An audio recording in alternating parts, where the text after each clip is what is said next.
Márcio, bom dia. Bom dia, Nirvana. Apresento vocês Márcio Ribeiro, terapeuta, instrutor avançado do Sistema Body Talk, e é uma honra daquelas que tremem as pernas te entrevistar, Márcio. A honra é minha também. Prazer estar inserido com vocês nessa jornada. Certamente, a gente falava um pouco antes da gravação que a gente está sentindo mesmo o Sistema Body Talk Brasil mudar, né? A gente está tendo movimentos como este da nossa entrevista e como tantos outros de tantos colegas para entender como é que esse sistema não só chegou aqui, mas como ele está avançando muito, e você é uma das pessoas muito responsavelmente, afetivamente presentes por essa expansão. Conta pra gente sua história, conta como o Body Talk chegou para você e como você chegou no Brasil. Legal, vamos lá. Uma longa jornada. Eu comecei com o Body Talk de uma forma como eu digo para muitas pessoas, né? Que eu acho que o Body Talk me escolhe, não que eu escolho o Body Talk. Né? Eu vinha na minha jornada da fisioterapia, da cultura, dos treinamentos com terapia crânio-sacral, e aí eu era assistente de professor do Kerry Ambrosio, que me dava aula de terapia crânio-sacral em Hong Kong. E um dia ele demonstra uma sessão de body talk, eu olho aquilo e falo, que é isso? Que negócio é esse puxar o braço, bater na cabeça? Como é que isso funciona? E aquilo me encanta. Eu lembro de fazer o curso até um pouco incrédulo, né, de que aquilo pudesse ser tão profundo e tão potente. Mas eu lembro que no final da aula eu fiz uma sessão, uma pessoa que eu não havia conhecido o curso inteiro, havia umas 50 pessoas. Eu falei, não me conta nada de você. Comecei a puxar o braço da pessoa, disse a pessoa que veio com prioridade. E aquilo foi entusiasmante, porque a pessoa falou, nossa, essa é a minha vida, esses são os meus problemas. Eu falei, tá bom, agora eu acredito. Então eu começo essa jornada do Body Talk um pouco incrédulo e ao mesmo tempo muito inspirado do tipo, como é que pode haver tantas formas de vincular histórias, tantas formas de vincular tudo que eu já havia estudado de corpo, de mente, de energia, mas que me era passado realmente de modelos cartesianos, modelos separados, modelos que não se conversavam no mesmo momento. Então, acho que a grande parte que me intrigou no Body Talk desde o início, isso foi em 2004, foi a primeira aula que eu fiz, em abril de 2004, me levou já logo a começar a trabalhar com o Body Talk. Eu lembro que para poder treinar, eu fui atender num asilo em Singapura. Uau. Eu fiz um movimento de me apresentar no asilo, quem eu era, o que eu fazia, e que eu tinha uma técnica nova que eu gostaria de ofertar a essas pessoas que ali moravam, tanto os funcionários quanto os residentes, e que não havia um custo, era uma troca, realmente, porque eu era um iniciante treinando. E já logo na primeira, eu peguei um senhor que tinha uns 18 anos de dor lombar, fiz a sessão, quando eu voltei, ele estava na porta me esperando. Como é que é isso? Você melhorou? Vem cá que você vai cuidar dos meus outros velhinhos. E me carregou para cuidar de uma gama de pessoas. E aí, cada quarta-feira eu ia, eles pediram para ir 2 vezes a semana. Eu olhava aquilo e dizia, mas isso é tão simples e tão eficiente, eu tenho que estudar mais. E aí eu me embrenhei no Body Talk e não parei mais. Né? São 15 anos agora, fizeram 15 anos de Body Talk. Nesses 15 anos da jornada de Body Talk, eu fui morar em Singapura. Em Singapura havia uma única CBP naquela época. Logo ficamos amigos, porque você imagina, como também terapeuta de Body Talk, a gente quer ter gente para estudar, trocar. Então logo a gente começou a estudar, trocar, fazia eventos, a gente às vezes atendia no hotel os dois ao mesmo tempo, em 2 marcas, e o povo vinha numa sala de hotel para a gente atender. A gente foi crescendo a matriz, eu abri clínica, trouxe a Silvia Bisinesi, que era vice-presidente acadêmica da IBA, para Singapura desenvolver todo o treinamento dos primeiros CBTs lá. Então, em 2007, eu me tornei instrutor de acesso, né, treinador de acesso, muito no entusiasmo da Silvia, que via um perfil de instrutor, dizia, olha, você tem um perfil, você tem um jeito, você tem que dar aula. Eu falei, sério mesmo? Tá bom, vamos lá. Aí me pegava no meu ego, pegava na minha autoestima, eu tentava equilibrar aquilo. E aí realmente eu vi que eu tinha um tino para dar aula, eu tinha um tino para passar aquilo que precisava ser passado e sempre com um pouco mais da minha bagagem, experiência da filosofia do Body Talk, que me encantou muito, que me fez estudar paralelamente a Advaita, a filosofia da Vedanta, que é a base do qual eu trabalho, que é a base da qual eu encaixo nas minhas aulas, que é a base do nosso sistema terapêutico do Body Talk. Então, a partir disso, tornar-me instrutor de fundamentos, tornar-me instrutor avançado, era uma jornada. Eu sempre queria dar aula de princípios da consciência, mas para dar princípios da consciência tinha que dar fundamentos. Então, eu estudei, virei instrutor de fundamentos, e aí eu olhei para o Brasil de novo. Né? Eu olhei para esse lugar que há muito eu tinha largado, há 11 anos fora do Brasil, família para cá. Como é que eu volto? O que eu posso fazer com essa jornada do Body Talk? fez sentido que eu voltasse em 2010 para poder dar aula de fundamentos aqui na nossa língua. Minha primeira turma foi em Goiânia, né, em setembro de 2010. Fui muito bem recebido. Mirela Brasil foi a primeira coordenadora minha e trouxe 39 pessoas, dentre deles muitos monitores que acompanhavam a jornada do Body Talk do Brasil com a doutora Janet, que tinha sido a pioneira em trazer esse sistema para cá e começar a desbravar o Body Talk no Brasil. Eu vinha meio que continuar o trabalho dela e pegar as aulas de fundamentos para que ela ficasse mais com os módulos avançados. E a gente foi fazendo essa troca. E aí, conforme eu podia evoluir mais no fundamentos, vinha mais um módulo avançado, vinha mais um módulo avançado. Então, em 2013, eu virei instrutor de princípios da consciência. Em 2015, eu virei instrutor de biodinâmica. Então, eu venho dando aula desses 2 módulos avançados e fundamentos e alguns treinamentos de acesso nesses 9 anos que eu estou no Brasil. Uma jornada incansável. E o que eu fiz realmente foi, paralelamente, nunca deixar de clinicar. Essa é uma das minhas paixões.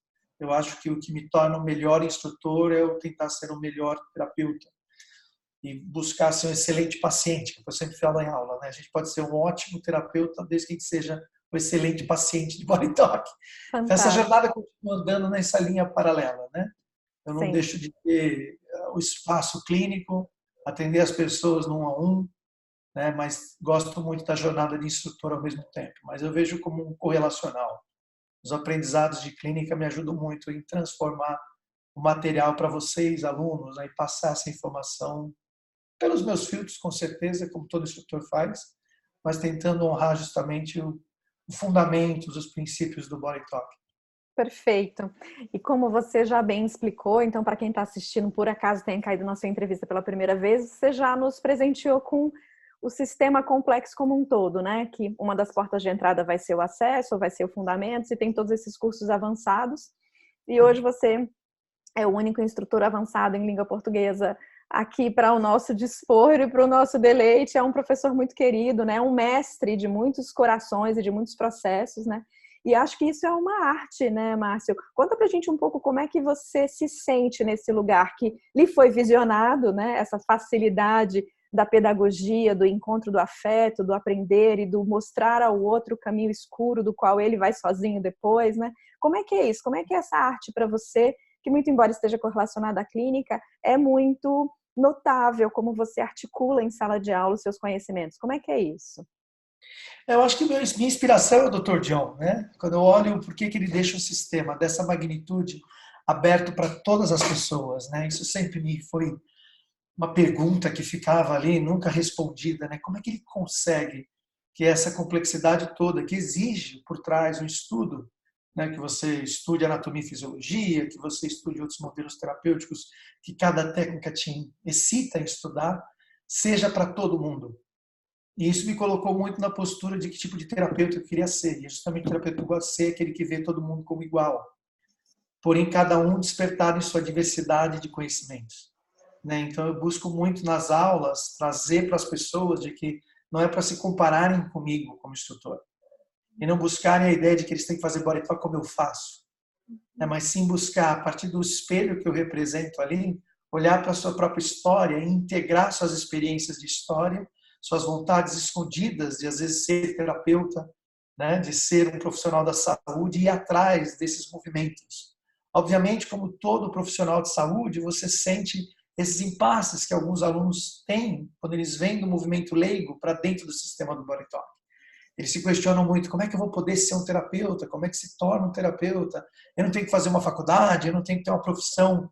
E aí você vai percebendo como que isso pode ser inserido dentro do contexto da vida de cada um, de forma que atue em sua própria vida, dê a ele a autoestima suficiente, a autocapacidade de estudar e se sentir declarado um terapeuta, poder formar eles e fazer a prova. Então, a supervisão foi um ganho enorme que a gente teve nesses últimos anos de desenvolvimento do Body Talk. Supervisionar as pessoas, traçar o trabalho deles para prepará-los para a prova, para que a prova dê essa certificação e esse embasamento que os leva profissionalmente na independência. Então, não levam eles na codependência com o instrutor, na codependência com o sistema, mas na independência e no desejo de interdependência, que eu acredito muito que esse é o trabalho que você traz, até quando você cria essas entrevistas com a matriz, né? Você olha para a matriz e diz, como é que eu interdependo tudo isso? Isso sempre foi uma mensagem por trás das minhas aulas. Nós somos interdependentes, mas nós precisamos acordar a potência latente de cada um. Essa igualdade, na verdade, é uma desigualdade, porque tenta trazer a diversidade de cada um. Quanto mais a gente sente a diversidade de cada um, a gente não se vê como essa desigualdade sendo inimiga, mas essa desigualdade sendo uma igualdade em busca de uma consciência maior, um desenvolvimento maior. Então, para mim, o lado filosófico ele é infinito, ele é eterno. Né? Eu acho que isso é uma das coisas que eu passo muito nas aulas, que eu passo nas minhas sessões, que é nós precisamos entender o que é esse eterno que somos, o que é infinito que somos, nesse tempo tão curto, horizontal, entre o nosso nascimento e morte. Então, eu pego muito nessa bagagem filosófica com cada aluno, com cada aula, com cada experiência terapêutica, pois é isso, nós construímos uma vida em cima da morte. Como é que a gente pode fazer isso de uma forma divertida, alegre, inspirada, entusiasmada, já que é efêmero esse tempo tão curto que a gente passa aqui. Sim, sim. E chama mesmo muita atenção, né? Eu fui sua paciente, fui sua aluna, sua estudante, hoje também somos colegas de gerações diferentes e é muito marcante mesmo, inclusive ao longo das entrevistas, como a sua figura representa esse espelho para as pessoas que estão em busca de si mesmas e que vão reconhecendo que nesse jogo de espelhos é possível que na diversidade eu me encontre. E me encontre na consciência, né? Porque essa individualidade é só uma individuação, né? É só uma brincadeira de ser eu. Isso. Conta pra gente justamente um pouquinho como é que é esse jogo filosófico, né? A filosofia Advaita Vedanta então, portanto, a base terapêutica do sistema Body Talk. Você citou agora há pouco o Dr. John, para quem também está caindo a primeira vez numa entrevista, é o Dr. John Valtime, criador da técnica, vivo e atuante, né? Continua inspirando a gente. Então, como é que essa filosofia chegou até você? Como é que ela se embrenha na sua vida profissional? Como é que você vê ela dentro do sistema? Um sistema que tem por base uma filosofia tão densa, mas também tão leve, porque é tão reveladora de si, né? Eu tenho dois momentos peculiares que se juntam aí, né? Como eu comecei em 2004, logo em 2005 eu tive um derrame. Eu tive um chamado ataque isquêmico transiente, que afetou o meu lado esquerdo. Então eu fiquei com o braço um pouco debilitado, não tinha força, e eu me vi ali numa situação de olhar recém-formado, né, de um ano de fundamentos, ainda recém-formado como CBP, como terapeuta certificado, e tendo que encarar uma doença. E aí eu via como espelho também todo o desenvolvimento do Body Talk a partir da doença do próprio Dr. John. O quanto ele, inspirado em buscar novas respostas para si mesmo, descobria respostas para tantas pessoas. Então eu comecei a olhar como que aquela minha doença tinha uma resposta para mim e o que tinha a ver com o meu meio ambiente. O que tinha a ver com as pessoas ao meu redor, o que tinha a ver com as pessoas que me procuravam. E isso foi me despertando um olhar de aonde que eu encontrava uma resposta que mostra que esse outro de fato não existia e que era uma história pessoal para se tornar impessoal. Que era uma história que eu estava pegado, que era minha, e que eu tinha que transformá-la não como sendo minha, mas como sendo nossa e também só uma história. E entender que sendo só uma história não precisava ter peso, não precisava ter dor, não precisava ter sofrimento, mas que ela começava com essa linguagem. Então, meu primeiro, na verdade, foi o Osho. Eu lembro que logo depois do derrame, sentado em casa, com batimento cardíaco desesperado, pressão arterial alterada, eu sento com esse livro na minha mão, que chamava Awareness, né, o Despertar, e eu começo a ler de cabo a rabo. Em 2 horas eu termino aquele livro, que é um livro fino, mas muito inspirador, de questionamentos. E eu olho aquilo e falo, esse cara não me deu resposta nenhuma no livro inteiro, mas ele me deu um monte de perguntas a fazer. Eu falei, que sistema é esse que me dá mais pergunta, mas me acalma? Que sistema é esse que me faz perguntar mais e me tira o medo de não ter respostas ou o desejo de ter respostas? Foi aí que eu encontrei a Advaita. E olhando também dentro do histórico que o John coloca no fundo do manual de fundamentos, né, bibliografia, o que ele usa, um dos livros era do Ramesh Balsekar. E aí eu vou atrás desse livro do Ramesh Balsekar, que é esse filósofo, já falecido em 2009, que tinha essa bagagem grande por ter sido discípulo do Nisargadatta Maharaj, um outro grande Vedanta filósofo. E eu lembro que consegui um livro dele em segunda mão na Amazon, por $150. Eu olhava aquilo e dizia, eu não acredito que eu vou comprar um livro por $150, porque eu não encontro esse livro em lugar nenhum.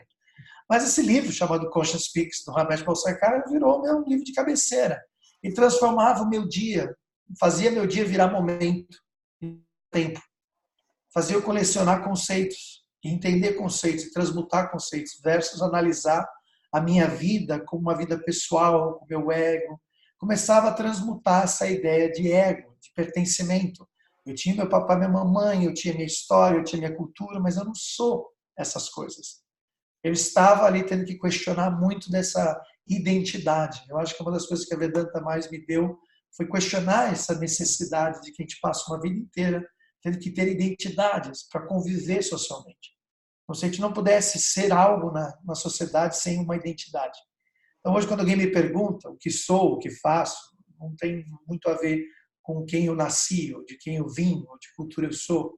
Eu integro esses conceitos, mas eu não tenho apego a esses conceitos. E aí eu percebo que a Vedanta me deu um aspecto de tornar a vida vazia, aqui, né? Tornar a mente vazia, no sentido de não estar apegado aos pensamentos que me entram, nem mesmo um apego à história que me entra no pensamento. E tudo que eu precisava fazer é me colocar disponível para o momento, disponível para a ação. São coisas que às vezes até eu mesmo quando olho, eu falo, nossa, lá estou eu de novo, na ação da hora. Né?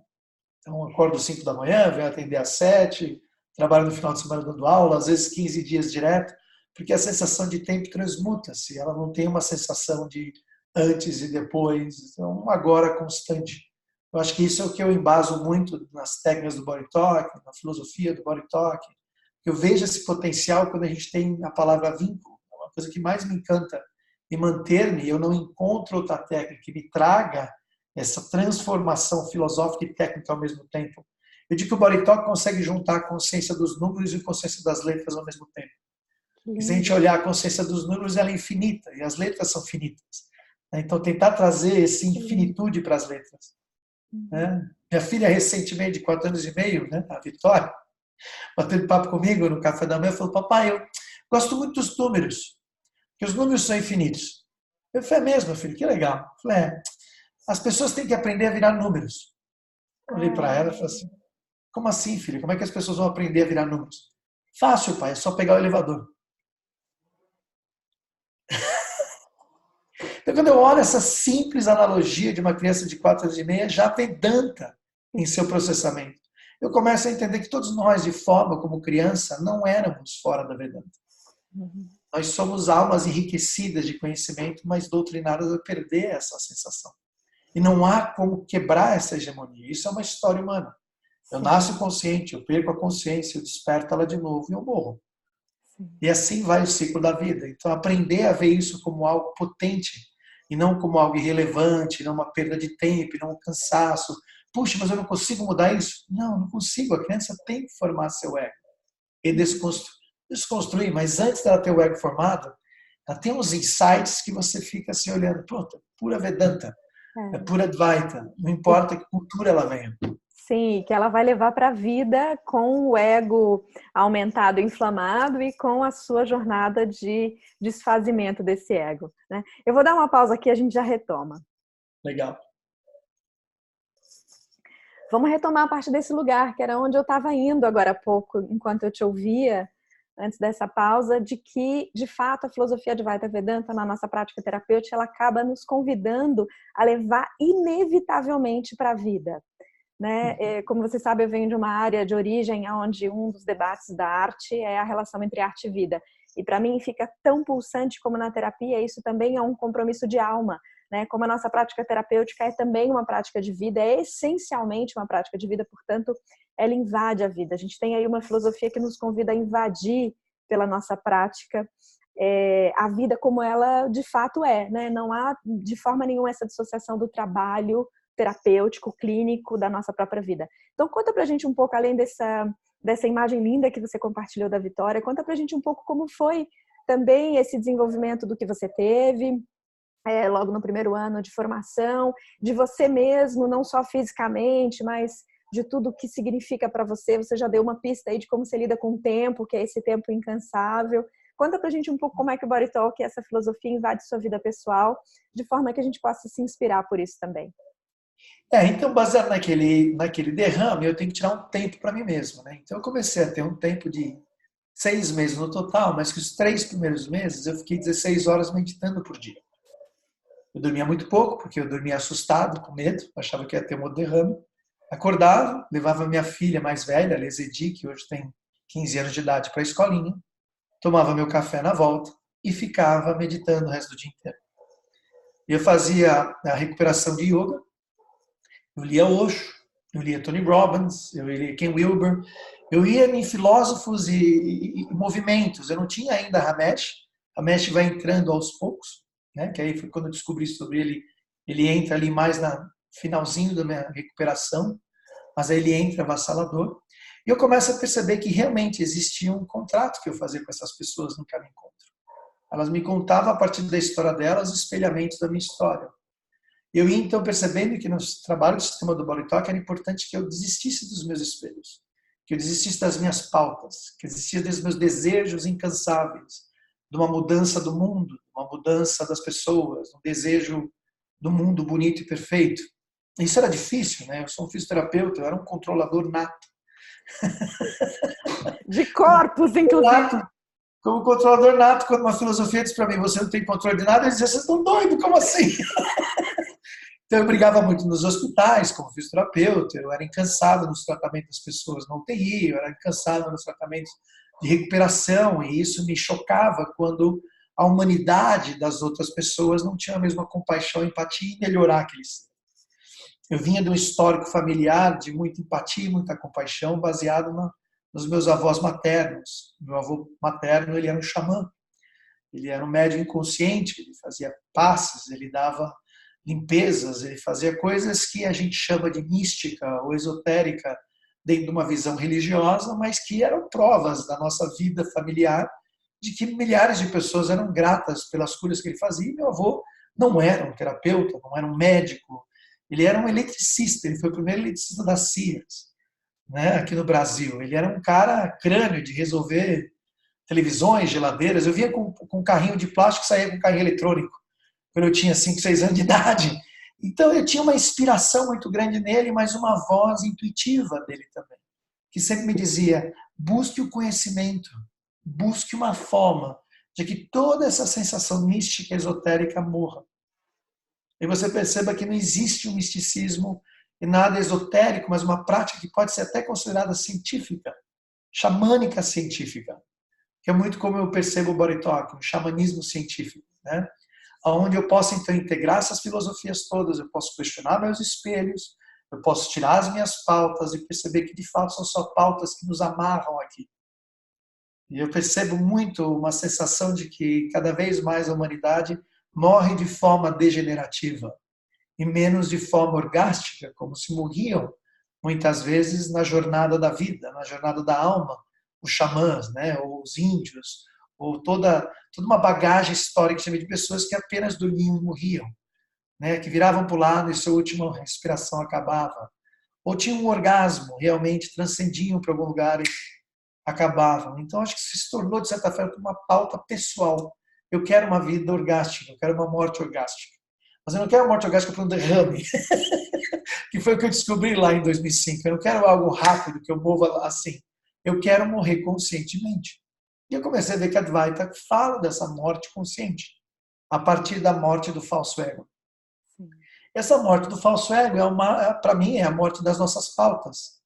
Eu olhar meu cliente sem desejo, sem vontade, desinteressado de uma forma consciente, dando espaço para que as pautas dele sejam tratadas no tempo que ele consegue tratar. E não naquilo que eu digo que ele tem que fazer ou não fazer. Então, aquele lado controlador foi morrendo, aquele lado do desejo egóico de que as pessoas se transformem e percebam conscientemente de uma forma invasiva morre. E aí eu vou dando espaço para a pauta da fala, para a pauta dos vínculos, que vão se revelando e a pessoa vai tomando consciência. Então, se uma pessoa desperta 6 anos depois da terapia, esses 6 anos não se passaram 6 anos. Porque a gente só tem encontros de momento. Então eu comecei a ver a terapia realmente como uma forma de escola da vida, né? Como a Vedanta sendo inserida dentro desse nosso trabalho terapêutico do Body Talk, como algo não efêmero, não para consertar o ser humano, ele não está quebrado. Né? Ele está inconsciente, ele está não desperto, ele está anestesiado, ele está inserido em pautas culturais e familiares que o anestesiam para o seu próprio poder pessoal, para a sua própria alma, para a sua história coletiva de alma. Sim, sim. E aí eu vejo hoje que eu posso atender pessoas há 10 anos e ver reflexos com eles. Mas esses reflexos hoje são muito menos espelhados. Pois eu trago menos para a vida, eu trago menos questionamentos para o mundo, no sentido de por que o mundo está assim, por que o mundo está assado. Sim, isso é muito importante, né, de ser partilhado e é uma inspiração, como você disse, científica, xamânica, técnica e ao mesmo tempo espiritual nesse lugar da alma, aonde de fato a gente pode achar um caminho terapêutico de consciência, né, de saúde e de consciência, que não é só para resolver problema, que não é só para mudar de tamanho de problema, não é só para mudar de sintoma, é de fato uma jornada, né? E aí você disse Isso. agora há pouco, numa das respostas, esse segredo que eu confesso a você, agora como CBP, que lá também, no início da minha jornada, foi Isadora, sua esposa, que me presenteou dessa pérola que existe no Body Talk, que é a palavra vínculo, né? Que é o lugar, como você disse, técnico, que está aqui na dimensão da prática terapêutica que o Body Talk ensina, mas que tem uma dimensão de consciência gigantesca, né? Eu lembro dela dizendo para mim, Márcia, olha, entre esse item, esse tracinho aqui tem um monte de coisa. Quando ela disse isso, eu falei, uau, é um tracinho que tem um monte de coisa? Tem um monte de coisa. A sensação era essa. É muito bonita É, essa imagem. Conta pra gente um pouco, e para quem, inclusive, entende e não entende de Body Talk assistindo essa entrevista, o que é esse lugar do vínculo, né? Que magia técnica é essa que é tão empoderada de desapego do falso ego, né? Só num tracinho, entre aspas. O que é esse vínculo? esse foi o grande insight para mim também, né? Porque olhando no modelo cartesiano, a gente consertava o corpo por etapas. Então, se a gente visse que o físico precisava de mais atenção, então a gente começava com uma dieta, com exercício, a gente melhorava alguma coisa de circulação, a gente melhorava alguma coisa baseada na ideia de que um corpo que circulasse melhor daria circulação melhor à mente.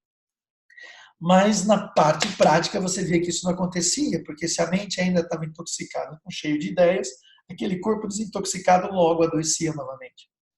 Então faltava um vínculo.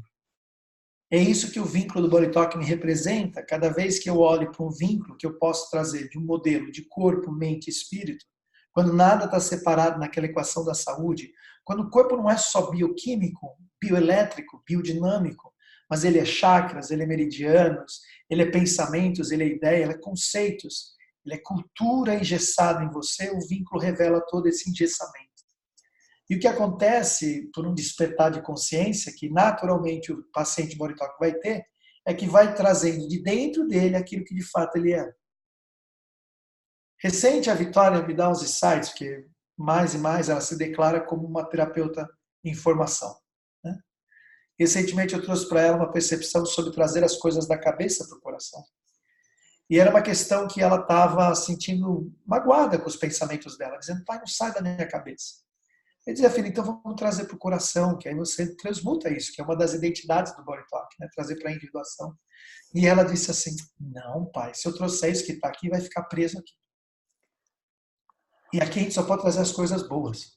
Eu olhei aquilo e aí eu entendi também mais ainda o porquê que ele vinculou o terceiro cérebro, o cérebro do intestino, como um discernimento para que, de fato, aquilo que viesse para o coração fosse o que fosse sabedoria.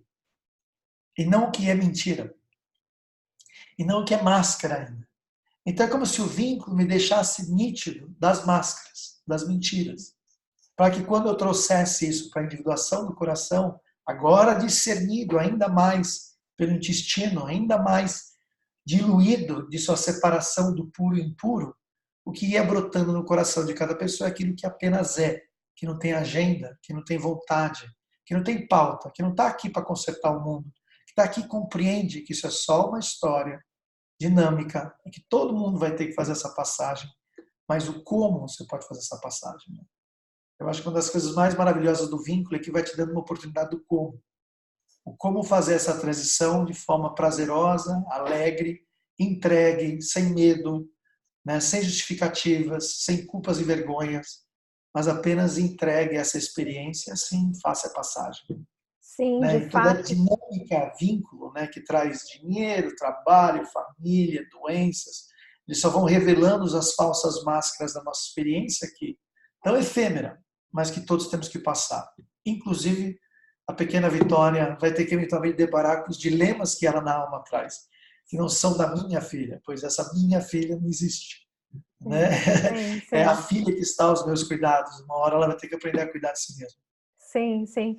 Como dá para sempre perceber, Márcio, você tem um jeito muito particular de passar o conhecimento, porque, por exemplo, você trouxe aqui dados técnicos do Body Talk, eu já vou ajudar as pessoas que estão assistindo a decifrar, vamos dizer assim, que é a implementação no topo da cabeça, no cérebro do coração, que são os toques no coração, e no cérebro entérico na barriga, que é a nossa prática de implementação técnica do Body Talk, mas que significa tudo isso. E o jeito que você tem de passar é muito curioso, eu tenho certeza que quem está assistindo também sente sempre isso, porque suas lives são conhecidas porque alcançam pessoas que inclusive não são pacientes de Body Talk e se tocam pelo que é dito. Então tudo que você fala também passa nessa outra dimensão do coração, de que Vitória fala também, né? De alguma maneira chega lá uma outra verdade que a cabeça pode até não juntar lé com cré, como se diz no dito popular, mas o coração sente o conhecimento.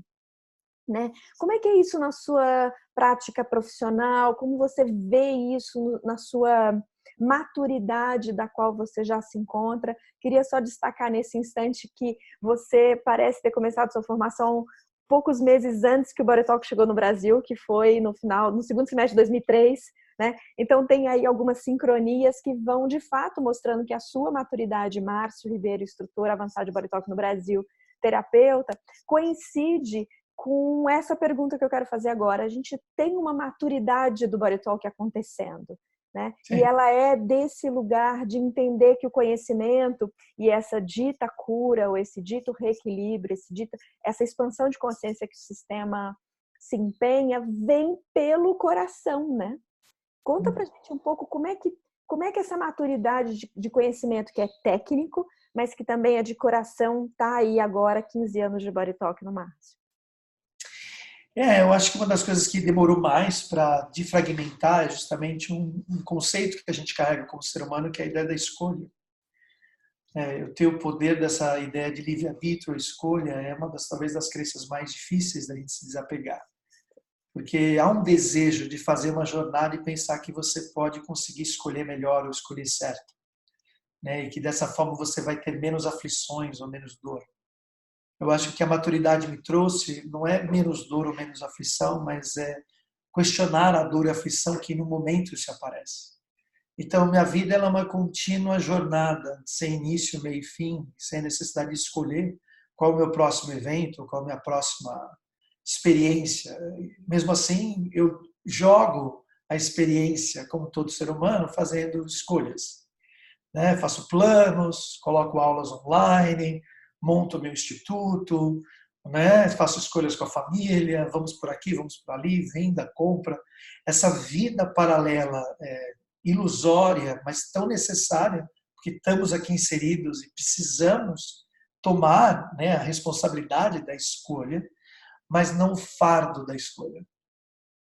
Então, uma das coisas mais bonitas que eu aprendo com o Body Talk, na constância da vida e no diálogo com os meus clientes, é por que se sentimos tão fadados de uma coisa que é tão efêmera, chamada escolha, que vamos todos para o mesmo lugar, chamado morte. Não pode ser sobre fazer escolhas certas, mas como lidar com as escolhas que vão acontecendo e como você dilui essa experiência da escolha no seu dia a dia. Então, acho que hoje, dos meus 43 anos de idade, as minhas escolhas não têm um peso de dor como tinha no passado. Né? Seja as minhas escolhas pessoais, emocionais, seja as minhas escolhas alimentares, elas se tornam cada vez mais um fluxo. Então, se um dia eu como vegetariano, outro dia eu como uma carne, se um dia eu bebo alguma coisa alcoólica, outro dia eu não bebo, e são experiências que eu passo, não há uma dinâmica. E o grande desafio é manter uma sensação de disciplina, porque a identidade da iluminação falsa de que você vai estar livre da disciplina e do foco, que você vai estar livre de ter que fazer as coisas como a mente macaco faz. Você faz sem ser pela mente macaco, mas você é disciplinado e focado, envolvido, lida com as suas responsabilidades, lida com o seu afazeres diários, suas necessidades de estudo, seu comportamento de ser um excelente paciente. Então, ontem mesmo, recebendo sessão do meu terapeuta de Body Talk, tudo isso tem contexto vinculado. né? As escolhas é a qual eu mais me desapego no momento. Para que Isso eu é possa entender que elas apenas acontecem, eu não tenho que ter um resultado sobre elas. Sim. Isso é uma linda chave para a gente encerrar a nossa entrevista, porque de fato eu também compartilho essa mesma impressão. É um dos conceitos mais difíceis para a gente é, é, promover essa simbiose entre a prática técnica, profissional, clínica, do conhecimento que a cabeça persegue, e ao mesmo tempo o coração flutua, dança e diz: esse negócio de não escolha me parece bem libertador, eu posso abrir o coração e aceitar que a vida vem e eu posso ser responsável por cada instante. É um jeito lindo, acho que, de continuar nos inspirando pela sua jornada. Eu aqui multiplico a gratidão que se repetiu em muitas entrevistas, a você, a sua presença no Brasil, a sorte da gente ter você como instrutor. Parabenizo e congratulo o novo Instituto Márcio Ribeiro, no endereço muito fácil para todo mundo poder te acessar e te conhecer, que seja uma nova e mais ainda fértil jornada do seu presente como terapeuta e instrutor. Márcio, muito obrigada por essa entrevista, foi uma honra lhe escutar. Muito obrigado, Ivan. Uma honra para mim também compartilhar. Estar a serviço é uma das coisas que faz você não querer ter escolhas. Muito bom, Deixa muito bom. você mais aberto. Muito obrigado. Obrigada, Márcio. Até logo. Até logo.